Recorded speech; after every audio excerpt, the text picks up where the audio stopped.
that's enough time to be given sa Senate and the House to organize itself, and come August 4 we'll be able to convene the impeachment court, maka-take ng oath yung mga bagong senator judges, and at the same time magharap na yung prosecutors at defense team ni VP Sara.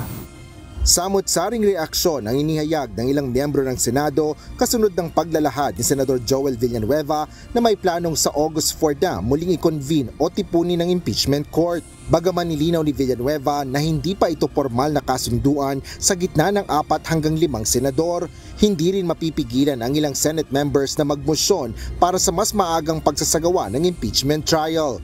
Para naman kay Senador Panfilo Ping Lacson, dapat pag-usapan sa plenaryo ang mungkahing ito at tukuyin ang mga dahilan sa pag-antala ng pagko-convene at saka ito pagbotohan.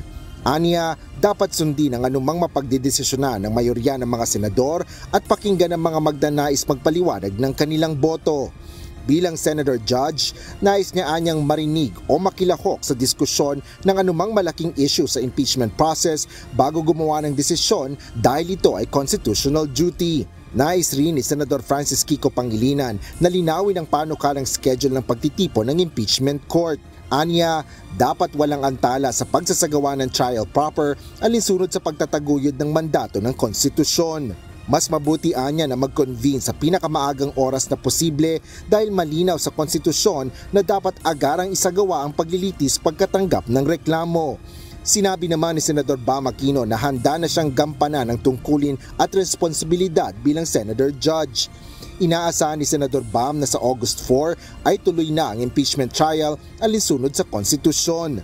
Aniya, bubusisiin niyang mabuti ang mga ebidensyang ipipresenta, magiging mapanuri at bukas ang mata at isip sa proseso. Bayag naman si Senador Vicente Soto III ay pagpatuloy sa pinakamalapit na petsa na posibleng isagawa ang impeachment trial dahil masyado na anya itong naantala. Nauna na rin sinabi ni Senador Ronald Bato de la Rosa na walang problema sa kanya kung sa August 4 pa magko-convene ang impeachment court. Dahil isasagawa ang ceremonial opening ng Senate plenary session para sa 20th Congress sa July 28, posibleng sa kasunod na araw ay may tatayo na ring senador upang buksan ang usapin kaugnay ng impeachment case ni Vice President Sara Duterte na nakahain sa Senado.